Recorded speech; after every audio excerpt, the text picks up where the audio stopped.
Dicen que cada estrella de Hollywood brilla con luz propia, pero la de Scarlett Johansson ardió en silencio. Lo que estás a punto de escuchar no es un escándalo más, ni una anécdota triste. Es una advertencia disfrazada de historia, un grito silencioso que durante años fue ignorada por todos, menos por ella. Porque cuando las cámaras se apagan, lo que queda no es una alfombra roja, ni los aplausos, sino una mujer sola, traicionada y llena de cicatrices invisibles. Scarlett Johansson no nació para ser víctima, pero Hollywood hizo todo lo posible para convertirla en una. Desde muy joven fue una promesa, una figura magnética. Su rostro parecía creado para la pantalla, su mirada hablaba más que sus diálogos. A los 10 años ya estaba en los sets de grabaciones.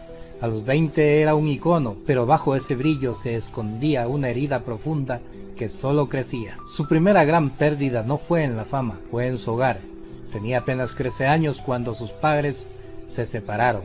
Ese quiebre familiar le dejó flotando en un mundo sin rumbo, justo cuando más necesitaba estabilidad. Fue su primer golpe, y no sería el último. Hollywood la recibió con los brazos abiertos, pero con condiciones ocultas. Le prometieron sueños, fama, belleza, amor. Lo que recibió fue presión, escrutinio, traiciones y abusos disfrazados de oportunidades.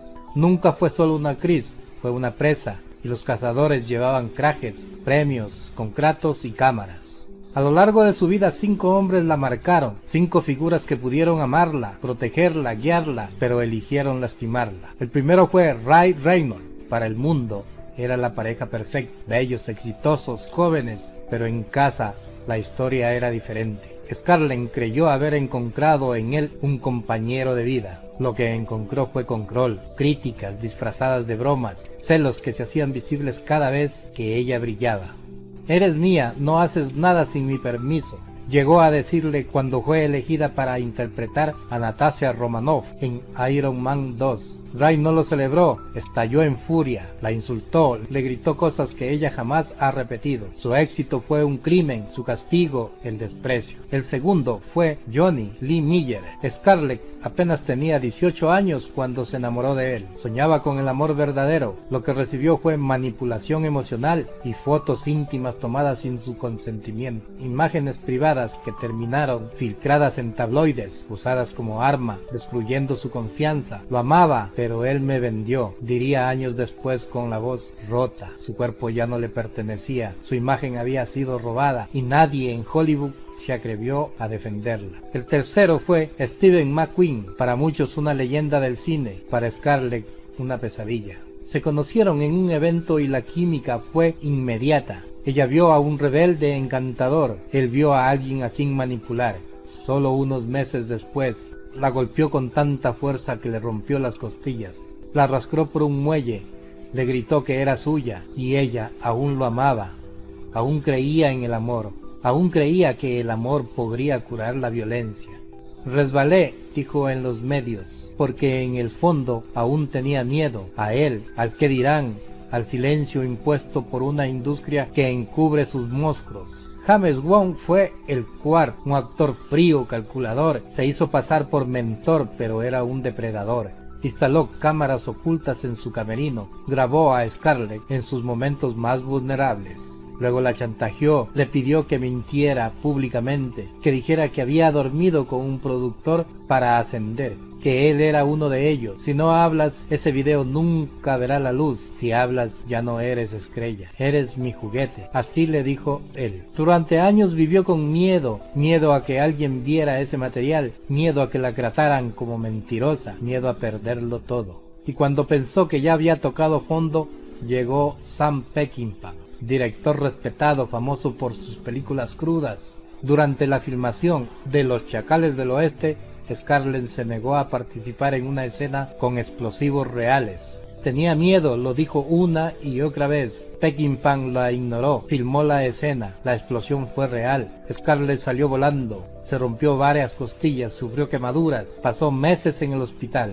Y el director, lejos de disculparse, le dijo: si fueras Marilyn Monroe, habrías terminado la escena y luego te habrías suicidado, así sin más, como si su vida fuera prescindible, como si su valor terminara donde empiezan sus límites. Scarlett llevó el caso a juicio, presentó pruebas, informes médicos, testimonios, pero el sistema volvió a fallar. La ley protegió al director, ella no tenía con qué enfrentarlo. Es solo una actriz. Esa palabra retumbó más que cualquier explosión. No solo no obtuvo justicia, obtuvo una lección brutal. En Hollywood el silencio tenía más valor que la verdad, y sin embargo no se rindió. Hoy Scarlett ya no es la joven que temía hablar, ya no importa el que dirán, ya no pide permiso para contar sus historias, lo hace con voz firme, con heridas abiertas pero con una dignidad intacta. Lo que ella vivió no fue un error ni una mala racha, fue un patrón, una cadena de abuso, silencio y poder. Cinco hombres marcaron su cuerpo, su alma, su carrera, pero ninguna pudo apagar su luz. Y ahora es ella quien decide cuándo empieza y cuándo termina su relato. Esta historia no es solo sobre Scarlett, es sobre todas las mujeres que alguna vez fueron traicionadas por quienes debieron cuidarla. Es sobre una industria que premia el silencio y castiga la verdad. Es sobre nosotros, los espectadores, y lo que elegimos ver o ignorar.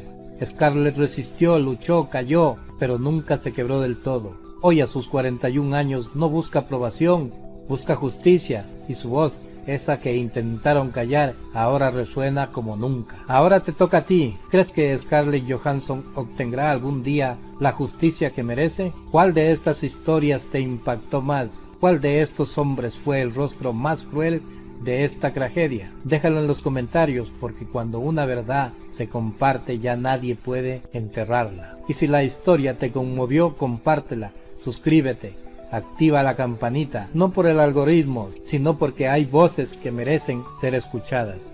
Scarlett intentó sanar, como muchas mujeres, creyó que el tiempo lo cura todo, pero hay heridas que no cicatrizan, solo se vuelven más silenciosas. Intentó seguir con su carrera, fingir que nada pasaba, sonreír en entrevistas, posar para las revistas, aceptar premios y todo mientras cargaba un peso que la estaba quebrando por dentro. ¿Sabías que durante 5 años Scarlett sufría de ataques de pánico antes de cada rodaje? Que su corazón se aceleraba, su visión se nublaba y sentía que no podía respirar, pero aún así actuaba, cumplía, porque en Hollywood ser mujer es resistir y llorar en silencio. En más de una ocasión intentó hablar, contar al menos una parte, pero sus representantes le decían: no es el momento, esto arruinará tu carrera, si hablas te cierran las puertas, y ella callaba. Hasta que un día entendió algo que lo cambió todo. Su silencio no la protegía, la enterraba viva. Fue entonces cuando empezó a cambiar. Primero fueron pequeños gestos, un discurso interrumpido por una lágrima, una frase dicha con doble sentido en una alfombra roja, luego una entrevista, una mirada disfrazada, una mirada desafiante, una denuncia velada. Cada palabra era una grieta más en ese muro de mentiras que Hollywood había construido alrededor de ella. Scarlett no pedía venganza, pedía justicia, pero en el mundo donde el dinero manda, la justicia se convierte en un lujo. Protectores que la vetaban en secreto, directores que la consideraban difícil de trabajar, medios que la etiquetaban como inestable, y fans que no querían escuchar lo que no encajaba con la imagen perfecta que ellos mismos habían construido. ¿Sabes lo más cruel de todo? Que incluso cuando hablaba, muchos no le creían, porque Scarlett era hermosa, rica, famosa. ¿Cómo podía haber sufrido? Como si el dolor tuviera un tipo de rostro, como si las cicatrices solo existieran cuando uno se ve. Pero Scarlett insistió, porque detrás de cada película, cada entrevista, cada paso sobre la alfombra roja, había una guerra para seguir siendo ella misma, una guerra por no dejarse consumir, por recuperar su historia, por ser madre, artista, mujer, sin tener que disculparse por ello. Durante años cada decisión que tomaba era cuestionada. Cuando se casó con Romay Duary, la acusaron de esconderse detrás de un hombre. Cuando se separó con él, la señalaron como inestable. Cuando se peleó por la custodia de su hija, los medios la pintaron como problemática. Nunca tuvo derecho de equivocarse, nunca tuvo permiso para romperse, pero se rompió muchas veces y cada vez volvió a reconstruirse. Hay una escena que pocos conocen. En el 2018, durante la entrevista de un premio, Scarlett apareció con un vestido negro. Nadie notó nada extraño, pero esa noche, debajo de ese vestido, llevaba una venda en las costillas. Había sufrido una recaída por estrés acumulado y dolores físicos residuales. de aquella explosión. Nadie lo supo, nadie lo preguntó, porque en ese mundo, si no está sonriendo, estorba. Y sin embargo ella estaba allí, de pie, hermosa, rota, fuerte. Muchos esperaban que desapareciera, que se retirara, que se rindiera, pero hizo lo imposible. Produjo sus propios proyectos. Volvió más poderosa que nunca, produjo sus propios proyectos, eligió sus papeles, habló, gritó y sobre todo se convirtió en un espejo para muchas mujeres que habían sido silenciadas. A veces la justicia no llega en los tribunales, llega cuando recuperas tu voz, cuando ya no tiemblan las manos para escribir tu propia historia. Scarlett entendió eso y eligió no callar más, aunque la industria la castigara, aunque los medios distorsionaran sus palabras, aunque sus agresores siguieran libres, premiados y aplaudidos. Ella ya no les pertenece. Hoy Scarlett no es solo una actriz, es una sobreviviente, es un símbolo, una advertencia viva de lo que Hollywood hace y de lo que la mujer puede resistir cuando decide que su verdad vale más que cualquier contrato. Ahora tú que estás viendo esto, detente un segundo. Piensa cuántas historias como estas han sido enterradas, cuántas voces siguen en silencio por miedo, cuántas verdades se callan porque no es el momento adecuado. Y sí, ese momento es ahora. Déjanos tu opinión. ¿Quién fue el rostro más oscuro en estas historias? ¿Crees que Scarlett debería denunciar a todos? ¿Debería hacer una película sobre lo que vivió? ¿Tendría Hollywood el coraje de apoyarla o volverla a enterrar? Es momento de hablar, porque el silencio ya no protege, solo encubre. Comparte este video si crees que la verdad merece ser escuchada. Suscríbete, activa la campanita y acompáñanos en este viaje donde las heridas dejan de ser secretos y se convierten en luz. Porque como dijo Scarlett una vez, no quiero ser una historia triste, quiero ser un principio.